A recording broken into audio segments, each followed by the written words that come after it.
नमस्कार दोस्तों, आप सभी का हमारे YouTube चैनल पर स्वागत है। दोस्तों, हम पीटीईटी और बीएसटीसी के लिए महत्वपूर्ण क्वेश्चंस टेस्ट लेके आए हैं, जिसके हमने 11 वीडियो कर दिए हैं। ये 12वां वीडियो है। अगर आपने पिछले सभी वीडियो नहीं देखे तो आप हमारे YouTube चैनल की playlist PTET BSTC important questions test series पर जाकर सभी वीडियो देख सकते हो। हम राजस्थान जीके को पढ़ेंगे, यानी कि राजस्थान जीके के जो इम्पोर्टेंट प्रश्न हैं जो पीटीईटी और बीएसटीसी में आ सकते हैं, आने की पूरी संभावना है, उन प्रश्नों को हम लेते हैं। ठीक है दोस्तों, मेरा नाम नरेंद्र प्रजापति है। आप देख रहे हैं द पल क्लासेस। अभी तक इसको सब्सक्राइब नहीं किया है तो चैनल को सब्सक्राइब अवश्य करें। और अगर आप इसकी पीडीएफ पाना चाहते हो तो आप हमारे टेलीग्राम चैनल को ज्वाइन करें, जिसकी लिंक आपको डिस्क्रिप्शन में मिल जाएगी। अगर लिंक काम नहीं करे तो हमारे यूट्यूब चैनल का नाम सर्च करके भी टेलीग्राम चैनल ज्वाइन कर सकते हो। ठीक है, चलिए शुरू करते हैं। आज का हमारा पहला सवाल, राजस्थान में अरावली पर्वत श्रेणियाँ मानसूनी वर्षण करने में असफल रहती हैं, क्यों? तो ऑप्शन है, ये पर्याप्त नहीं है, मानसून उन तक नहीं पहुंच पाता, ये हवाओं की दिशा के समानांतर है, ये हरियाली से पूर्ण नहीं है। तो इसका सही आंसर है ये हवाओं की दिशा के समानांतर है। कौन सी हवाएं? तो मानसूनी हवाएं। चलिए थोड़ा समझ लेते हैं इसको। इस प्रकार देखिए, ये राजस्थान है। ठीक है, अब आप मान लीजिए कि ये राजस्थान है और इस प्रकार यहाँ पर अरावली पर्वत श्रृंखला फैली हुई है। तो क्या होता है कि जब मानसूनी हवाएं यहाँ से आती हैं तो ये समानांतर निकल जाती हैं। ठीक है, किसी भी प्रकार का अवरोध उनके रास्ते में नहीं आता, तो ये हवा यहाँ से निकल जाती हैं और यहाँ पर राजस्थान में बरसात नहीं होती। ठीक है, तो ये मानसूनी हवाओं के समानांतर है। अगर मान लीजिए कि अरावली पर्वतमाला की स्थिति इस प्रकार होती तो ये हवाएं यहाँ से टकराती और ठंडी होती और यहाँ पर वर्षा करती। तो ऐसी स्थिति नहीं है, इसलिए राजस्थान में वर्षा नहीं होती। ठीक है, मानसूनी हवाएं सीधे राजस्थान से होकर निकल जाती हैं। तो इसका आंसर है स। अगला सवाल, पेड़ों की अधिक कटाई से, तो अधिक कटाई से क्या होता है?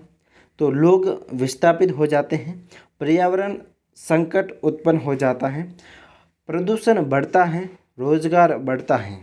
तो इसमें से आपको विचार करना है कि कौन कौन से ऑप्शन सही है। तो ऑप्शन ए सही है, केवल बी सही है, चारों सही है, अ, ब और स ये सही है। तो आप सोचिए, तो इसका आपको सही आंसर है ऑप्शन द। ठीक है, ऑप्शन 4। चार ऑप्शन में कौन कौन से हैं? अ, ब और स। ये भी सही है, ये भी सही है और ये भी सही है। ठीक है, अगला सवाल, मानसून पवनें ग्रीष्म ऋतु में बहती है। ठीक है, ये पवनें हैं तो ग्रीष्म ऋतु में बहती है, यानी कि मानसून पवनें ग्रीष्म ऋतु में किस ओर बहेगी? तो पूर्व से पश्चिम की ओर, दक्षिण से पश्चिम की ओर, समुद्र से स्थल की ओर, स्थल से समुद्र की ओर। दोस्तों देखिए, हमने हवाओं को पढ़ा है, उसमें हमने स्थल समीर और जल समीर, ठीक है, थल समीर और जल समीर को पढ़ा है, विस्तार से पढ़ा है, पूरा का पूरा डिटेल में समझा है। तो आप उस वीडियो को ज़रूर देखिए, आपको हमारे यूट्यूब चैनल पर वो वीडियो मिल जाएगा। प्लेलिस्ट में है, और प्लेलिस्ट है शायद प्लेलिस्ट में मिलेगा आपको भारत के भूगोल में। ठीक है, या फिर वर्ल्ड भूगोल में ये मिलेगा। तो आप देख लीजिए और कमेंट कीजिए। अगर आपको वीडियो देखना है तो मैं नीचे डिस्क्रिप्शन में उस वीडियो की लिंक भी दे दूंगा। तो इसका आपके सही आंसर होगा ऑप्शन स, समुद्र से स्थल की ओर। आप इसको थोड़ा समझते हैं। देखिए, ये हमारा राजस्थान है,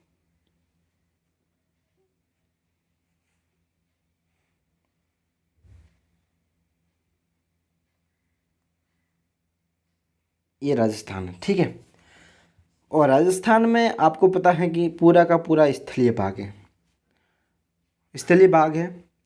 तो जब मानसून की हवाएं इस ओर राजस्थान में आती हैं तो ये हवाएं समुद्र से आती है। ठीक है, और यहाँ पर मानसूनी पवनें कही है जो कि ग्रीष्म ऋतु में चलती हैं। तो ग्रीष्म ऋतु में क्या होता है कि जो धरातल वाला भाग है वो गर्म हो जाता है और यहाँ की हवाएं ऊपर उठने लगती हैं, और ऊपर उठने लगती हैं तो यह निम्न वायुदाब का क्षेत्र बनता है। और जब आपको पता है कि हवाएं उच्च वायुदाब से निम्न वायुदाब की ओर चलती है।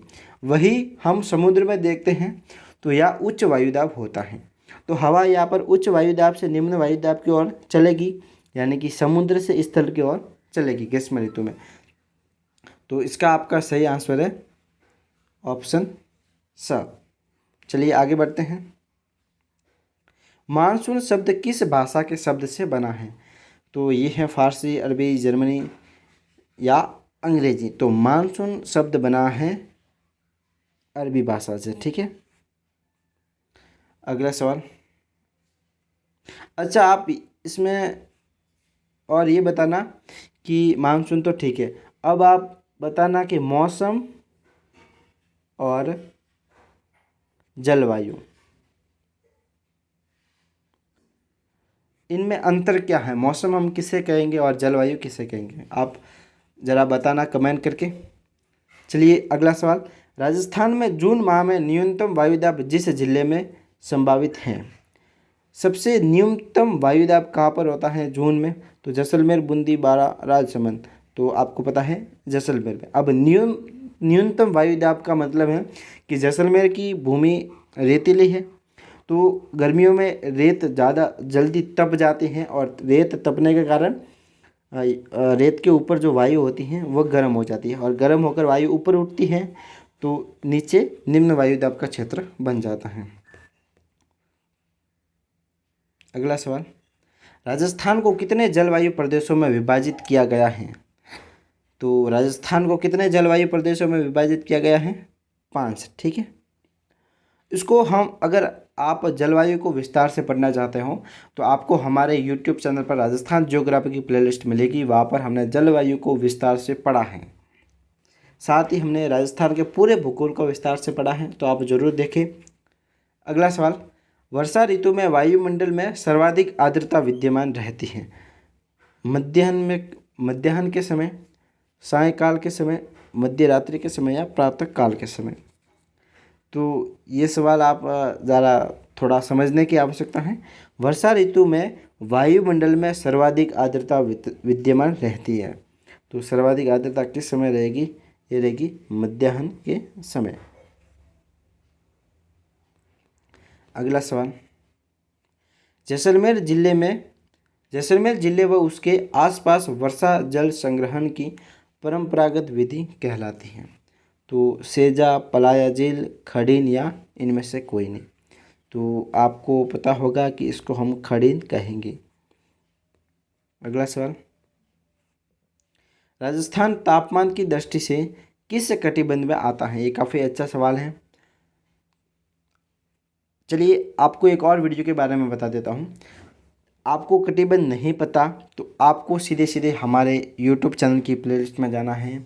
वहाँ पर हमने कटिबंध के बारे में, अक्षांश, देशांतरों के बारे में और सब कुछ जो देशांतर वगैरह, कटिबंध कौन कौन से कटिबंध है, शीत, उष्ण, सब कुछ कटिबंध के बारे में हमने विस्तार से देखा है और उनसे जो भी प्रश्न बनते हैं उन प्रश्नों को हमने विस्तार से देखा है। अब हम राजस्थान की बात करते हैं। राजस्थान कौन से कटिबंध में आता है?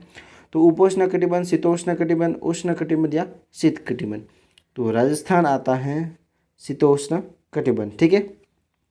लेकिन राजस्थान का जो दक्षिण वाला भाग है वह कर्क रेखा के दक्षिण में है। चलिए आगे बढ़ते हैं। आप चलो एक और यहाँ पर सवाल बन सकता है कि कर्क रेखा राजस्थान के कौन से जिलों से होकर गुजरती है या राजस्थान के किस ओर से होकर गुजरती है? राजस्थान में इसकी लंबाई कितनी है? राजस्थान के कौन कौन से जिलों से होकर गुजरती हैं? सब कुछ आपको हमने पढ़ाया हुआ है। इसमें से जो मैंने सवाल बोले हैं इसमें से आपको कितने सवाल आते हैं आप कमेंट करके बताना। और अगर आप इसको विस्तार से जानना चाहते हो तो आप हमारे यूट्यूब चैनल के वीडियो देख सकते हो। सूर्य किरणें कर्क रेखा पर सीधी कब पड़ती हैं? तो 22 दिसंबर, 23 सितंबर, 12 जून या 21 जून? तो इसका आपका सही आंसर होगा 21 जून, ठीक है। ये दोस्तों सब कुछ हमने पढ़ा हुआ है। अगला सवाल। राजस्थान में गर्मियों में चलने वाली गर्म पवनें कहलाती हैं। तो भूबलिया, आंधी, लू, इनमें से कोई नहीं? तो ये है लू, ठीक है। और बबूलिया हमारा राजस्थान में पैदा होने वाले स्थानीय चक्रवात जो कि छोटे छोटे होते हैं वो बबूलिया होते हैं, ठीक है। अगला सवाल, बांसवाड़ा व डूंगरपुर के मध्य के भूभागों को किस नाम से जाना जाता है? तो कांठल, बाखर, गिरवा या मेवल। तो इसका सही आंसर है मेवल। ठीक है। इसके अलावा कांठल क्षेत्र है दक्षिण वाला, इसमें जो माही नदी बहती है, और बाखर वगैरह गिरवा आप सब कुछ हमने पढ़ा हुआ है। तो आप कमेंट करके बताना अगर आपको इसके बारे में विस्तार से पढ़ना है। अगला सवाल, राजस्थान का मानक समय किस देशांतर से निर्धारित किया जाता है? तो 70 डिग्री। तो इसका जो सही आंसर है, सीधे सीधे सही आंसर देख लेते हैं, वो है 82.5 डिग्री पूर्वी देशांतर। ठीक है। और यही भारत का मानक समय है, और भारत के मानक समय के अनुसार ही राजस्थान का मानक समय है। चलिए अगला सवाल, हाड़ौती पठार पर पाए जाने वाली मृदा है। तो हाड़ौती पठार पर कौन सी मृदा पाई जाती है? तो काली मिट्टी। अगला सवाल, राज्य में मृदा अपरदन के लिए सर्वाधिक उत्तरदायी कारक। तो इसमें से जो सर्वाधिक उत्तरदायी कारण है वह है वायु। ठीक है। राजस्थान में वायु है, क्योंकि राजस्थान में वायु से रेत इधर उधर होती रहती हैं पश्चिमी क्षेत्र में। अगर मान लीजिए कि राजस्थान का ना पूछकर किसी और जिले का पूछता या किसी और राज्य का पूछा जाता तो कारण अलग हो सकता है। राज्य में मरुस्थल के प्रसार को रोकने का उपाय है मरुभूमि के अनुकूल अधिक से अधिक वृक्षारोपण, सिंचाई के साधनों का विकास, सूक्ष्म कृषि को प्रोत्साहन व चराई पर नियंत्रण या उपयुक्त सभी। तो इसका सही आंसर है उपयुक्त सभी। अगला सवाल, राजस्थान में सबसे अधिक क्षेत्र पर किस मिट्टी का विस्तार है? तो इसमें से आप देखिए, काली दोमट, भूरी दोमट, लाल दोमट या भूरी रेतीली बलुई। तो ये हैं भूरी रेतीली बलुई।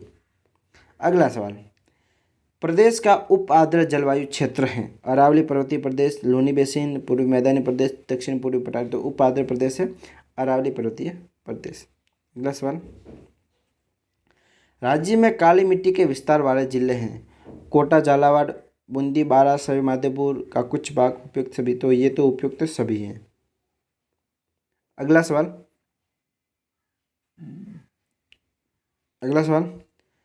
राजस्थान की जलवायु दशाओं की अतिशीतता के लिए उत्तरदायी कारण है वर्षा की नियमितता व वनस्पति रहित आवरण, आंतरिक अवस्थिति व मिट्टियों की प्रकृति, समुद्र तल से दूरी, धरातल की प्रकृति, नग्न चट्टानें या उपयुक्त सभी। तो ये हैं समुद्र तल से दूरी, धरातल की प्रकृति और नग्न चट्टानें। अगला सवाल, राजस्थान का लिम्बाराम प्रसिद्ध है। तो कबड्डी में, कुश्ती में, तीरंदाजी में या गायन में। तो लिम्बाराम प्रसिद्ध है तीरंदाजी में। अगला सवाल, जयपुर में रेल जोन खोला गया है, कौन सा है? तो जयपुर में कौन सा रेल जोन है? तो उत्तर मध्य, उत्तर पश्चिमी या पश्चिमी दक्षिणी या कोई नहीं। तो जयपुर में जो रेल जोन है वह है पश्चिमी दक्षिणी। अगला सवाल, राजस्थान में टंगस्टन कहाँ होता है? तो टंगस्टन राजस्थान में नागौर में होता है। अगला सवाल, उनालू फसल का अर्थ है रबी। ठीक है। उनालू फसल है रबी, जो गर्मियों में बोई जाती है। अगला सवाल, 8 बांस 32 गज। दोस्तों ये मिसप्रिंटिंग है, यहाँ पर 4 बांस है, 4 बांस 24 गज। ठीक है।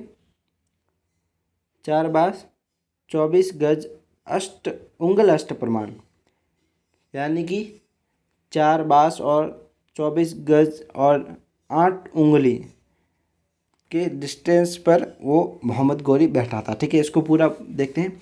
4 बांस 24 गज उंगल अष्ट प्रमाण, ता ऊपर सुल्ता बिराजे मच चुके चौहान। तो ये पंक्ति थी किसकी थी? तो ये थी चंद बरदाई की। चंद बरदाई कौन था? तो पृथ्वीराज चौहान के दरबार का कवि था, उनका मित्र भी था। और इसने ये पंक्ति कहाँ पर कही गई है? तो इसका ग्रंथ है इनका। तो इनके ग्रंथ का नाम आप याद रख लेना, पृथ्वीराज रासो, ठीक है, पृथ्वीराज रासो। और ये इन्होंने लिखा चंद बरदाई ने। और फिर चंद बरदाई ने कुछ अधूरा लिखा तो इसके पुत्र जलहण ने इसको पूरा किया। काफ़ी आपको सीखने को मिला है। दोस्तों वीडियो देखने के लिए आपका धन्यवाद। अगर आपके लिए वीडियो उपयोगी है, अगर आपको वीडियो पसंद आया है, अच्छा लगा है तो इस वीडियो को लाइक कीजिए, अपने सभी दोस्तों के साथ शेयर कीजिए और अभी तक चैनल को सब्सक्राइब नहीं किया है तो चैनल को सब्सक्राइब करें, बेल आइकन दबाएं ताकि आने वाले हर वीडियो की नोटिफिकेशन आप तक सबसे पहले पहुंच सके। धन्यवाद दोस्तों, आगे मिलते हैं एक नए वीडियो में, तब तक के लिए बाय, धन्यवाद, टेक केयर।